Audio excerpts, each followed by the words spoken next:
Next topic है constructor चेनिंग।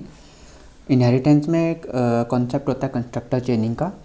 Base class हमने create किया है और इस बेस क्लास में कोई वेरिएबल नहीं है, सिर्फ कंस्ट्रक्टर एक हमने क्रिएट किया है जो कि प्रिंट कर रहा है बेस कंस्ट्रक्टर, और एक डिस्ट्रक्टर क्रिएट किया है जो कि प्रिंट कर रहा है बेस डिस्ट्रक्टर। उसके बाद एक क्लास मैंने क्रिएट किया, D1 क्लास इस बेस क्लास को इनहेरिट करेगी।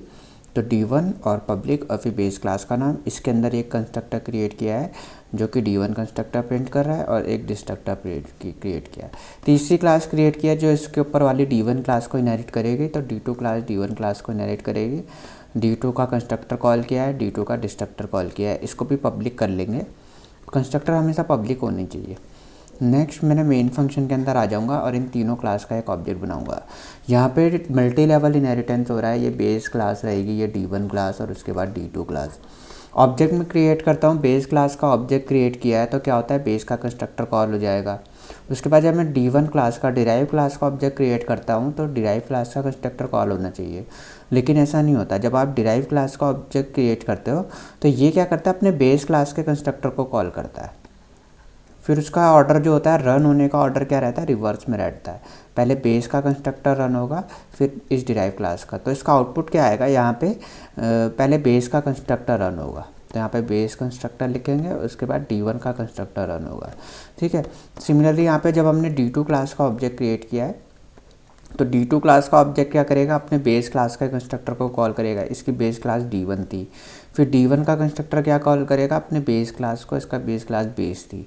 तो पहले बेस का कंस्ट्रक्टर कॉल होगा, फिर D1 का कंस्ट्रक्टर कॉल होगा, फिर ऑब्जेक्ट 3 का कंस्ट्रक्टर D2 का कंस्ट्रक्टर कॉल होगा। इसका आउटपुट आएगा बेस कंस्ट्रक्टर, फिर D1 कंस्ट्रक्टर, फिर D2 कंस्ट्रक्टर।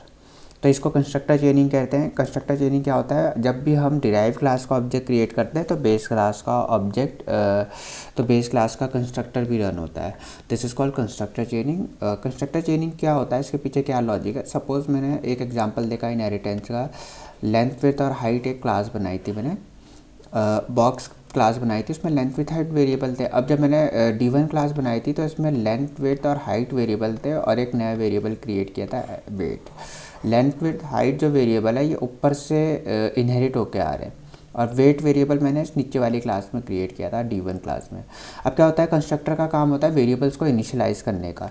जब आप ये D1 क्लास का ऑब्जेक्ट क्रिएट कर रहे हो, ऑब्जेक्ट 2, ये डिराइव क्लास का ऑब्जेक्ट जब हम क्रिएट करते हैं तो इसमें बेस क्लास के वेरिएबल रहते हैं। इन बेस क्लास के वेरिएबल को इनिशियलाइज करने का काम बेस क्लास के कंस्ट्रक्टर का होता है, इसलिए इसमें बेस क्लास का कंस्ट्रक्टर कॉल होता है।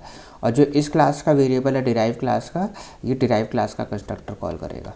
तो यहाँ पे तो अभी हमने कोई वेरिएबल इनिशियलाइज नहीं किया है, सिर्फ एक कंस्ट्रक्टर दूसरे कंस्ट्रक्टर को कॉल कर रहा है। नॉन पैरामीटराइज कंस्ट्रक्टर का एग्जांपल है।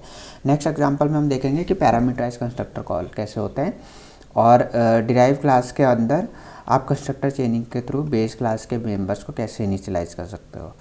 ये नेक्स्ट टॉपिक होगा।